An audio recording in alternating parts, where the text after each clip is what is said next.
Welcome back. Over the years, the resource-rich West Coast has had a volatile relationship with the government as pressure mounts to move away from extraction industries. Now, that relationship has become strained again because the government has signalled, at least, it's considering no new mining on conservation land. West Coasters talked to reporter Whina Owen about their concerns for the future.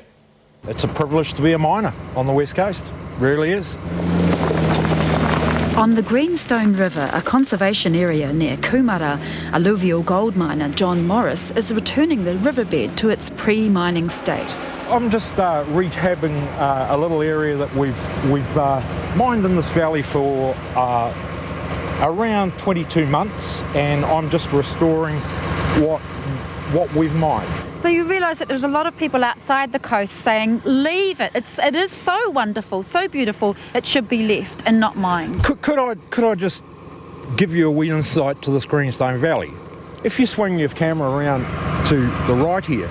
Morris, along with Grey councillor and miner Peter Haddock, is showing us how bush has regenerated naturally after 160 years of gold mining on this river. Low environmental impact, they say, just one reason why miners were dumbfounded when Conservation Minister Eugenie Sage signalled all conservation land would be off limits to new mining. The goal is that New Zealanders expect that our protected lands are places where nature can thrive. It's been signalled that we're looking at mechanisms to achieve this. So there's a lot of water to go under the bridge before there's any law change. Well, I had to watch it twice when I seen the message from the throne. I thought that wasn't what the Labor, this is a real Labor, this is the home of Labor and the West Coast. This is where the Labor Party was born, and I couldn't believe it. And I think we've been done a bad deal. Concerns around the future of mining under this government dominates the mood on the coast at the moment. 84% of the West Coast is conservation land. Much of that is stewardship land, lower value parcels of land inherited by DOC from forestry, land transfers and so on. A lot of the mining access arrangements are on that land, mining for gold, coal, aggregate, timber and sphagnum moss. You just grab it and pull it out. And it's big business on the coast. Anton Beck's been harvesting it on conservation land for 30 years and is proud of the way the land has recovered. And if this government, with their present focus, can make an arbitrary decision just to stop mining on conservation estate, what assurance is that going to give other sectors? Another sector dependent on access to conservation land is Greenstone.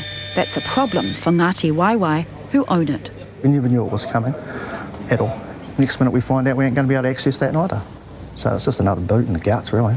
Runanga Chair Francois Tumahai explains that gold miners supply their greenstone, which 112 registered craftsmen around the country are also dependent on. The miners get a finder's fee. In the last 2.5 years, the gold miners have recovered 20 tonnes of greenstone. This goes from anywhere from $250 to $300 To $300 a kilo? Yeah. Clearly, with the Ngāi Taupō Vesting Act, we own this mineral. We are the owners of the mineral. If we can't access it, there's got to be an issue there in terms of there must be a treaty breach or there must be an act that the act is breached somehow because we can't access our mineral. They've locked us out of our mineral.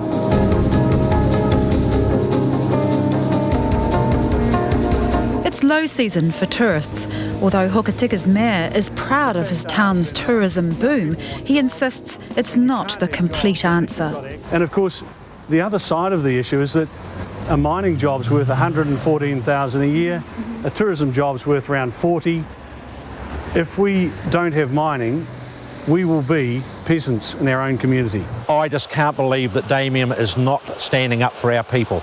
This is of national interest. We just need some representation on the coast from our our representative to actually get down here. Their representative is Damien O'Connor, who now lives near Nelson. And the proposal is to restrict mining on conservation land, and that's a process that is being worked through, and clearly people are concerned about what might happen. There's lots of discussion around whether short-term handouts are the answer.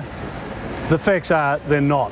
There are many other industries and opportunities on the West Coast aside from mining, and we've got to make sure that these can progress. And the Provincial Growth Fund is one pathway to some of that assistance. We have the funding to start these projects, but who is actually going to fund the capital? Or they'll fund the capital, but who actually pays for them to get to a stage where they are actually employing people and making a profit?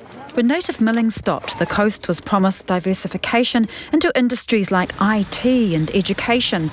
20 years later, coasters are still looking to the land. If there's no mining on Department of Conservation land, we've got a huge problem here. We would like to see, as in 1985 was proposed, that a portion of the stewardship land is returned into rateable land.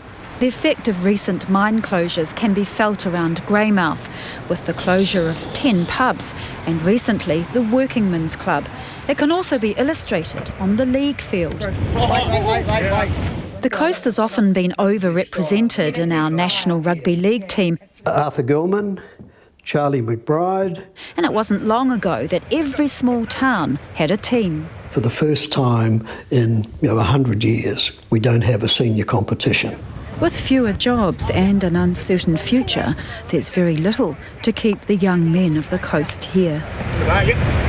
Next Saturday, a few thousand coasters are expected to gather here for the opening of the Taramako Bridge. But the event will also double as a protest where coasters hope to send a strong message to the government. Fiona Owen there, and there's a headache emerging for this government. We'll follow up on that and have more on that as we come. Now, after the break, Auckland Mayor Phil Goff joins me from the annual local government Hui in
issues around racism. We will come back to the panel for some hits and misses. We'll return to the West Coast for our look back, though, in political. Being told and repeated through defamation laws, but I do think it's kind of disingenuous to say we did this to protect the idea of diversity in Auckland when we have some quite deep issues around racism. We will come back to the panel for some hits and misses. We'll return to the West Coast for our look back, though, in political history. In 2001, Conservation Minister and Alliance MP Sandra Lee upset many coasters by refusing permission for an extension to a gold mine on conservation land near Reefton. Labour MP Damien O'Connor, and remember they were part of the same government at the time, got in a bit of trouble when he called her gutless and refused to apologise. Allowing the open cast mine proposed for Reefton would have created a huge lake of toxic tailings, like the one left at Gold Cross Mine in Coromandel. Conservation Minister Sandra Lee turned the miners down, worried the tailings would spoil the neighbouring park. But that decision creates another toxic problem for the coalition. That was as polite as I could be, given my feelings when I heard the decision. He's also accusing a senior advisor in her office of bias. Conservation advisor Kevin Smith left the top job at Forest and Bird to work at the Beehive. Sandra Lee has so far declined to comment to One News on the Labour backbenchers' attack. Her silence is leaving the Prime Minister, Helen Clark, to do the talking. It's not for me to back or oppose it. It's a statutory decision that she has made. The Cabinet's taken no part in it. We have not seen the documents. Does Mr O'Connor owe Ms Lee an apology? Well, Damien O'Connor's always had a lot of leeway from the Labour Party to advocate for the West Coast. Damien is known for forthright advocacy on behalf of his electorate. I've in the past been called ignorant by Damien myself. It's that latitude which allowed Damien O'Connor to win the seat a third time last election. Damien O'Connor there. The West Coast, what a great place. Right, let's...